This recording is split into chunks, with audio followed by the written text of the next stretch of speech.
Hola, ¿qué tal compañeros? Mi nombre es Carlos Joaquín Capistrán Castro, estudiante del Instituto Tecnológico de Matamoros. Si bien, en esta presentación les voy a hablar de la unidad 7, base de datos orientadas a objetos, de la materia de fundamento de base de datos. Los temas de la unidad 7 son 7.1, visión general; 7.2, tipos de datos complejos; 7.3, tipos estructurados y herencia en SQL; 7.4, herencia de tablas; 7.5, tipo de arreglo multiconjunto en SQL; 7.6, identidad de los objetos y tipo de referencia en SQL; 7.7, implementación de las características OR. Comenzamos. Antes de empezar, decidí agregar un mapa conceptual de los temas que se verán en la presentación. Además, podemos observar que en ciertos puntos se deriva en más subtemas. Empezamos con el tema 7.1. 7.1. Visión general. Los modelos de base de datos tradicionales han sido capaces de satisfacer con éxito las necesidades en cuanto a base de datos de las aplicaciones de gestión tradicionales. Sin embargo, presentan algunas deficiencias cuando se trata de las aplicaciones más complejas o sofisticadas. La estructura de los objetos es más compleja. Las transacciones son de larga duración. Se necesitan nuevos tipos de datos para almacenar imágenes y textos, y hace falta definir operaciones no estándar.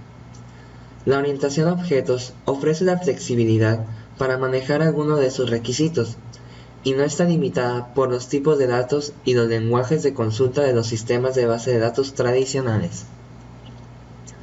En una base de datos orientada a objetos, la información se representa mediante objetos como los presentes en la programación orientada a objetos. Cuando se integran las características de una base de datos con las de un lenguaje de programación orientado a objetos, el resultado es un sistema de gestor de base de datos orientado a objetos. Un sistema de gestor de base de datos orientado a objetos hace que los objetos de la base de datos aparezcan como objetos de un lenguaje de programación en uno o más lenguajes de programación a los que dé soporte. 7.2. Tipos de datos complejos.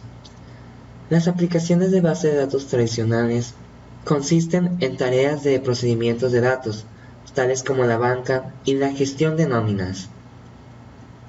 Dichas aplicaciones presentan conceptualmente tipos de datos simples. Los elementos de datos básicos son de registro bastante pequeños y cuyos campos son atómicos, es decir, no contienen estructuras tradicionales y en los que se cumple la primera forma normal. Con un sistema de tipo de datos complejos, se puede representar directamente conceptos del modelo entidad-relación, como los atributos compuestos, los atributos multivalorados, la generalización y la especialización sin necesidad de una compleja traducción al modelo relacional. Los tipos de datos complejos se dividen en tres secciones: las colecciones, objetos de gran tamaño y los tipos estructurados. Las colecciones, también conocidos como conjuntos, este tipo de datos clasifican los arrays y los conjuntos en el que los elementos pueden aparecer varias veces. Los objetos de gran tamaño, desde ya hace varios años que se necesitan almacenar datos con atributos muy grandes, de varios megabytes, como libros, canciones, etc. E incluso aún más grandes, como mapas de alta resolución, videos, etc., que pueden llegar fácilmente a los gigabytes. Los tipos estructurados permiten representación directa de los atributos compuestos en los diagramas de entidad-relación. 7.3. Tipos estructurados y herencias en SQL. Los tipos estructurados permiten la representación directa de atributos compuestos de los diagramas de entidad-relación. Un tipo estructurado puede tener métodos definidos sobre él. Los métodos se declaran como parte de la detención de tipos de un tipo estructurado. Constructores. Hay que definir funciones constructoras para crear valores de tipos estructurados. En SQL y en muchos otros lenguajes se utiliza una función con el mismo nombre que un tipo estructurado como función constructora. De manera predeterminada, cada tipo estructurado tiene un constructor sin argumentos, que establece los atributos a sus valores predefinidos. Cualquier otra función constructora tiene que crearse explícitamente. Puede haber más de una constructora por el mismo tipo estructurado. Aunque tengan el mismo nombre, solo tienen que ser distinguibles por el número de argumentos y sus tipos. Herencia.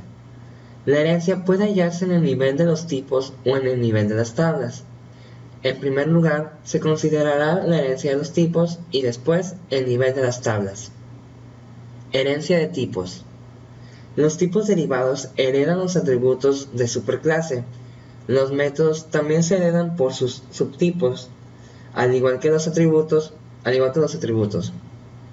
Sin embargo, un subtipo puede redefinir el efecto de un método declarándolo de nuevo. Esto se conoce como sobreescritura, overriding, del método. 7.4. Herencia de tablas. La herencia de tablas permite al programador crear tablas de base de datos que heredan de otras tablas, de la misma forma en la que las clases pueden heredar de otras clases en los lenguajes orientados a objetos. La herencia de tablas es una forma sencilla de que dos o más tablas compartan información en una única tabla padre. Las subtablas en SQL 1999 se corresponden con la noción del modelo entidad-relación de la especialización y la generalización. Por tanto, cada atributo presente en una supertabla debe estar presente en las subtablas. Además, cuando se declaran subtablas derivadas en una supertabla, cada tupla presente en una subtabla también está presente en la supertabla. En principio, sería posible la herencia múltiple tanto en tipos como en tablas, pero ANSI SQL 1999 no lo soportaba. Considera entonces este ejemplo como un ejemplo de herencia. Como podremos ver, tenemos 4 tablas: la tabla jugador, la tabla futbolista, la tabla voleibolista y la tabla porteros. En resumidas cuentas, un jugador tiene un nombre. A su vez, un futbolista y un voleibolista son jugadores, por lo que ya tienen nombres. Y a su vez, el primero pertenece a un club y el segundo tiene una posición. Finalmente, un portero es un futbolista, por lo que ya tiene un club y a su vez es un jugador, por lo que tiene un nombre y demás. Aquí podemos ver cómo cada tabla hereda de la tabla jugador, para así poder usar sus atributos, y la tabla portero también hereda de la tabla futbolista, para así poder usar el atributo de club y a su vez usar el atributo de nombre. 7.5. Tipos de arreglo multiconjunto en SQL. SQL soporta 2 tipos de conjuntos: arrays y multiconjuntos. Los tipos array se añadieron en SQL 1999, mientras que los tipos multiconjunto se agregaron en SQL 2003. Un multiconjunto es un conjunto no ordenado en el que cada elemento puede aparecer varias veces.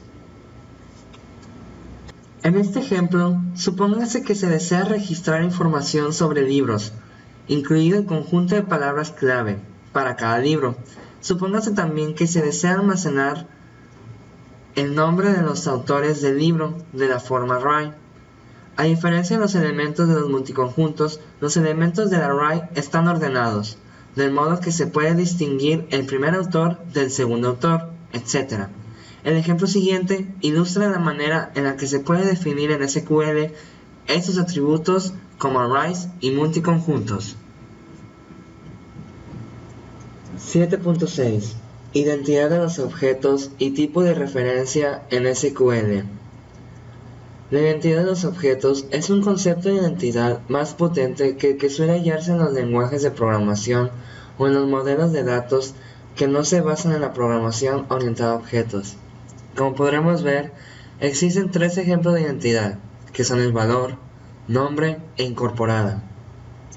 Valor. Se utiliza un valor de datos como identidad. Esta forma de identidad se utiliza en los sistemas relacionales. Por ejemplo, el valor de la clave primaria de una tupla identifica a la tupla. Nombre.